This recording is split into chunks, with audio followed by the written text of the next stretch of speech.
President, why should we believe you? You are a member of the past.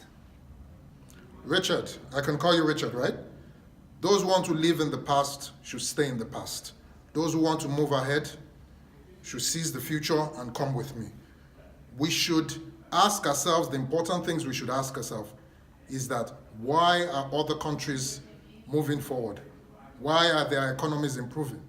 We should also ask foreign investors, people like you, friends of Zimbabwe, that how do we improve the economy? What do you need us to do to bring in foreign investment that will help the economy? And if we can adjust it, we adjust it. We are committed to improving the country. People should not focus on the past. They should look to the future and come with me and let's go together. 2016, we experienced the worst droughts in Zimbabwean history. I come from a proud history of farming background. We've continued to work these lands over many decades. We cannot continue without addressing the impact of global warming. The continued deforestation and the increased rainfall we're experiencing is increasingly affecting my ability to farm these lands. I need investment in new farming technology, and we also need to address the wider issue of global warming with the global community. If this doesn't happen right now, I'm starving, my family is starving, my village is starving. What does the future hold for us? The investment that the government has made in the health service is great. I had planned to train as a doctor and leave to secure better paid work in South Africa.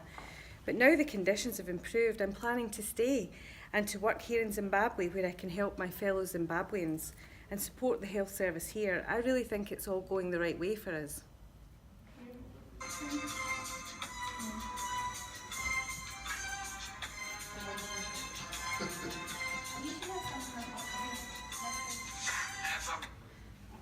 I have always found making money easy. People always need a favour, and I make that happen for them for a fee. My motto, you scratch my back and I will scratch yours, right? I believe in a win-win situation. Mugabe's picture continues to hang on the wall in my living room. He was my hero. Mnangagwa's anti-corruption policies are killing me. How do I feed my family? How do I maintain my lifestyle? It's a disaster for Zimbabwe. Hi sir, I know you're really busy. Could you sign this for me, please? Yeah, for sure. Thank you. Okay. As you can see, I'm extremely busy today. As the CEO of International Energy Investments Limited, I am extremely proud to announce that, effective from today, we have entered into a long-term strategic alliance with the Government of Zimbabwe and some key partner organisations, which will amount to substantial investment in a new clean renewable energy technology programme. This programme will see the rollout of up to 8 gigawatts of clean renewable electricity through extensive deployment of wind and solar between now and 2025. This will require an extensive collaboration with a range of international stakeholders and also the creation of a robust local supply chain within Zimbabwe. We are confident that today is a landmark announcement that will be vital in the pursuit of a long-term energy security future for Zimbabwe. The Government of Zimbabwe deserves enormous credit for providing the clarity that investors require, including a strong regulatory and policy framework that underpins this advancement. We look forward to working with the Government of Zimbabwe to create thousands of new jobs which will be required to implement and support this vital new infrastructure. Thank you.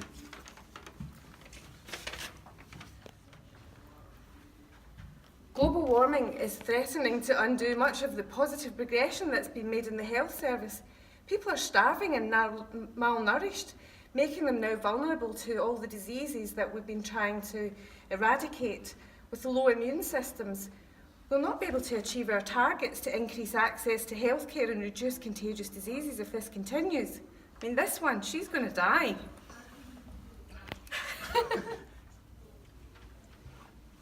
Mr. President, you promised us progress, and progress has been slower than you promised. I now realize that we have had serious problems with food security and granting access, general access to healthcare. Government policy must be improved so it can work better for the people. Avenues for government officials to divert and steal official resources that should be spent on the people must stop. We must make the environment more conducive to foreign investors. I have worked tirelessly over the past 2-3 years to improve the perception and to make people more confident that things are being done properly in this country. But I now realize that there's more we can do. We must make the economy work for our people by creating jobs and reducing employment. We have to renegotiate, we may have to renegotiate existing trade sanctions, trade agreements to make it more favorable for Zimbabwe and the people of Zimbabwe and create more prosperity. I am very hopeful that in a few months, when I contest for election as the president of Zimbabwe, that I will be able to convince the people to give me another 5 years to take them to the promised land I promised them a few years ago. Thank you very much. I'm so happy to have stayed in the country and to be a doctor here in the Zimbabwean Health Service. I can see the positive outcomes that were projected back in 2018 have been delivered. Infectious disease transmission has been reduced, people are healthier and living longer. The investment made by the government in the health service has paid off. I thought she died. Mr. President, we just heard a very inspiring speech from you. It was very well received. Do you have any further comments to make? Thank you very much. I must say I am very proud of what we have achieved. A long time ago, it's a bit hard for me to remember right now, I think almost 15 years ago, I promised and my party promised that there were certain things we were going to achieve. People said we could not do it, but we have done it. We have drastically reduced the infection rates of tuberculosis, HIV, and malaria in the country. We now have a more healthier and productive workforce. And because we now have a healthier and more productive workforce, this has led to a significant increase in our growth rates, which over the past few years has averaged at over 10%.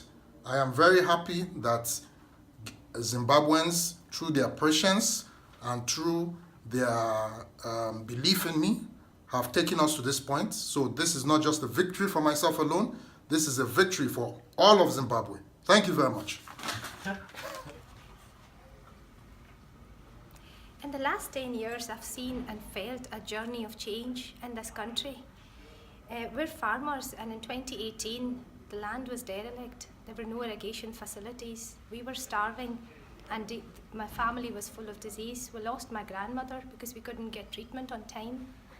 But today, I can see a big change. Medical treatments are available even to poor families like ours. Our farmland is turning green again, and I have much better hope for a life in Zimbabwe.